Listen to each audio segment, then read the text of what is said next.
We got Kalle Sauerland, of course. You are Team Eubank. You made that very clear in the press conference. Just try and convince us why Chris Eubank can revenge. It's written in the stars, my friend. No, I was confident before the first fight. Yeah, I knew the camp hadn't been the best, but I guess I underestimated not Liam as a boxer, but where he was at the stage of his career. I thought he's had the big fights already, but was it sort of the farewell? And I still believe a bit of that, because if I look at the reaction of, I know Liam will tell us all, oh no, I planned that 4th round knockout, it was bang bang, and I'll bring one over and it's all over. Fantastic, he can play that, he deserves to say that story now. But if you look at the reaction of Liam, his manager, he's a good friend of mine, his old family were good friends of mine. I know them a decade, and I'm telling you, they were not expecting that. In fact, I can still feel my shoulders not quite right because they went flying over my back, which I, by the way, would have done exactly the same thing, and credit to them on the night. But my confidence is back, and the reason it's back is because we're at where we should have been the first time. And you know, I think when I went over to see him in Vegas, I wasn't sure what I was expecting. I wouldn't say a lonely figure, but in a way it was. You know, it was 47 degrees. People think Las Vegas fantastic. Or 47 degrees. You do not want to be in a place that's 47 degrees. We're complaining about heat waves here with 35. And he went above and beyond. I think, you know, took himself out right. Again, people will say, oh, well, you're a multi-millionaire. Like Marvin Hagler always said, it's very difficult to train at 5 a.m. in your silk pajamas. Well, he's gone and done that, the boy, right? So he's put that effort into it. He's brought on Bomac. Again, I make nothing of it. Of course, ideally it would have been 5 years together. 5 weeks, it is what it is. Not there to try and change his boxing, and you'll know this.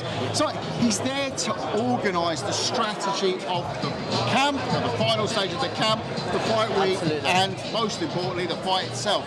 That's what he's there for. So, you know, yes, you know, McNally can tell me you don't think it's better than Roy Jones or whatever.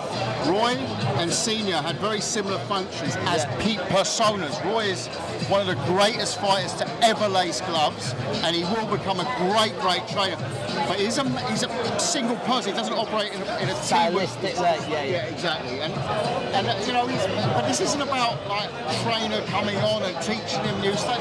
That's totally unrealistic in that space of time. Agreed, and that stage of his career. But he is firing on cylinders where, you know, it's taken that hurt, I feel. But again, we'll find out on Saturday night. It's fascinating. It's fascinating from Liam's point of view. Of course it is. Of course it is. It's a great. There's so many questions to be answered. Where does Liam go? Like, does Liam turn up and think, I'm going to do this again, or does he box the same way as the first time and wait? And it's also, there's so much on the line, because even just like, more so than the first time, I believe, where does the loser go? It's so hard for the loser to have somewhere. And I hate saying that in great fights like this, but it's hard to envision the loser at this stage of their careers. At this stage of their careers, yeah. Of course. But I also think, I think the fascinating side is both sides. Like Liam, I've never seen a man in a face-off that amped up. And you can tell me Junior's not under his skin, but he's knocked the man out in 4 rounds, and he's still amped up. Liam's an angry scouser, isn't he? No, he's an angry scouser. And outside of this, I do love him. I love the family. But I've never seen that before. If I've seen rematches with knockouts before, but when someone's done someone in the 4th round and stands at a face-off, and you think he's been done by him, you know. So it's like, you know, what is Liam's space on Saturday? How does he approach it? You know, he's going to be told, oh, you know, box, cool, you know, go in there, watch those uppercuts. You know, that 3rd round he was catching the uppercuts. Don't want to catch too many of them. No, of course. So he's going to do what Liam does. He's going to box weight and make that opportunity. You know, for them they'll be open, and the same thing happens again. But does Liam, when he gets in there, think, right, I've done this, I'll do it again, because you go too early. No, of course, and that's there on the question. Where does the back injury come into play here? Does he think, holy, it's a 12-round fight, I'm 30-something years old. Should I go for it early? I can do this early. I've done it last time, why can't I do it again? Is he damaged goods? All these questions, Saturday night, we'll find out. Can't wait. Just tell us then your kind of exact prediction. Oh, Eubank. Oh, yeah. This fight is not repeat or revenge. This fight is revenge or revenge. Is it inside the distance?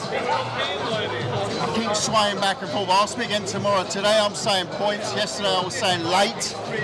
I do think in the later rounds that back could come into play. It's a recurring injury. I know I've got my Scouser friends as well. Yeah.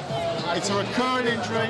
He's later in his career. Does that tighten up in the later rounds? Does it affect his mobility later? I don't know. These are all me playing out. We're all experts, aren't we? We'll find out Saturday night, and then we'll all be probably cleverer with our predictions. Yeah, it's lots of angles. Sorry, I didn't want to stop you in flow there, but a final one then. You're more confident of a Eubank victory than you are of Spurs top 4? Don't you laugh too loud. It was only 10 days ago. It was only 10 days ago. In it then. I'm certain of revenge on Saturday. And I'm quite certain we're going to make the top 4. That'll do. I've been United already this season. You kill it. Thanks, Kalle. Good.